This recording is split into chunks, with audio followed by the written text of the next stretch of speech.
जब बड़ी आंत में सूजन हो जाती है जिसकी वजह से पेट में ऐंठन, मरोड़, दस्त, पेट दबाने पर दर्द होता हो तो समझे कि आपको कोलाइटिस हुआ है।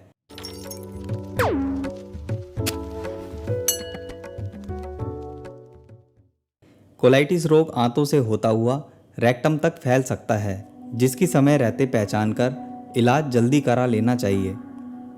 वैसे भी दस्त होने पर लापरवाही नहीं करनी चाहिए। पहला दस्त होने पर ही सावधान हो जाना चाहिए और तुरंत परहेज और सही इलाज कर पेट को ठीक कर लेना चाहिए। किंतु अलग अलग दवाइयाँ और चिकित्सक बदल लेने पर भी कोलाइटिस रोग ठीक नहीं हो रहा है। फिर से वही आंवयुक्त चिकना मल बंद कर नहीं आता। कभी चिकना तो कभी पानी जैसा मल आता है। परेशानी बढ़ती ही जा रही है। शरीर कमज़ोर और आलस बढ़ता ही जा रहा है। क्या हो रहा है ये सब? क्या रोग है ये? अब अगर कोलाइटिस से परेशान हैं तो जान लें समाधान। सबसे पहले आपको घबराना नहीं है। आपको लेनी है बैद्यनाथ की कुटज घनवटी और संजीवनी वटी। पर अभी आप पूरा जान समझ लीजिए कोलाइटिस के बारे में, फिर विस्तार से आपको दवाइयों के सेवन के बारे में बताऊंगा। अब अगर बात करें कि चलो 1-2 दिन की चिकित्सा कर ली, कुछ आराम भी आया, पर फिर कुछ दिनों बाद फिर से मरोड़, दस्त, आंवना, बार बार शौच के लिए क्यों जाना पड़ता है, तो इसकी वजह है अनियमित, असंतुलित, गरिष्ठ भोजन, गलत खानपान। जी हाँ, फिर से रोग उत्पन्न होने का कारण है आप पथ्य परहेज का ठीक से पालन नहीं कर रहे हैं। जो मन में आया खा लिया। आपने ना देखा ना समझा क्या खा रहे हैं, ये आपको फ़ायदा देगा या नुकसान। सोचा देख लेंगे जब दिक्कत होगी, पर अब क्या, ये तो फिर शुरू हो गई वही सब परेशानियाँ। तो यहाँ आपको दवाइयों के साथ कारण भी समझ लेना बहुत ज़रूरी है कि बार बार ये प्रॉब्लम्स क्यों होती हैं। तो इसकी वजह है मंदग्नि, बदहज़मी, हाइपर एसिडिटी, पेट गैस, IBS आदि लक्षण होते हैं। कोलाइटिस एक दिन में उत्पन्न होने वाला रोग नहीं है। ये हमारी जीवन शैली पर निर्भर करता है कि हम क्या खा रहे हैं, कब खा रहे हैं और कैसा खा रहे हैं और कितना खा रहे हैं। जी हाँ दोस्तों, कितना खा रहे हैं, बस यहीं पर इस समस्या का समाधान छुपा हुआ है। जैसे कि आप समझें कि आपको भूख 2 रोटी की थी, पर आपने 4 से 6 रोटी खा ली। अब बदहज़मी हो गई, पेट में गैस बनने लगी, साथ में कब्ज़ भी हो गई।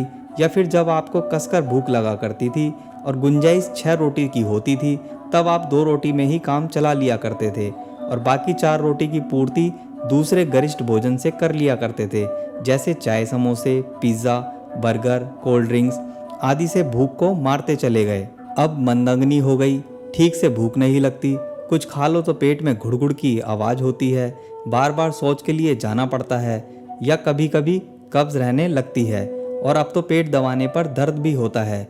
मल के साथ आंव तो आती ही है, साथ में कभी कभी पस या खून तक आ जाता है।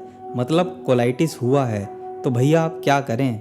अब आपको जो दवाई मैं बता रहा था, बैद्यनाथ की कुटज घनवटी, संजीवनी वटी, साथ में आपको लेना है सनातन कंपनी का जैसन सिरप और एमिल कंपनी का एमिडियो फोर्ट सिरप।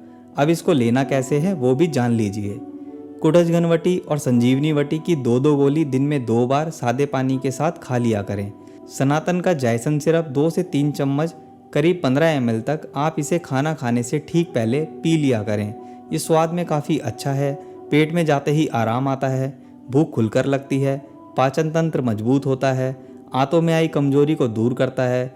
फिर आपको लेना है एमिल कंपनी का एमिडियो फोर्ट सिरप, 2 से 3 चम्मच तक करीब 15 ml तक खाना खाने के बाद पी लिया करें। ये भी स्वाद में मीठा होता है और विशेष गुणों से भरपूर आपकी कोलाइटिस से जुड़ी सारी दिक्कतें ठीक करता चला जाता है।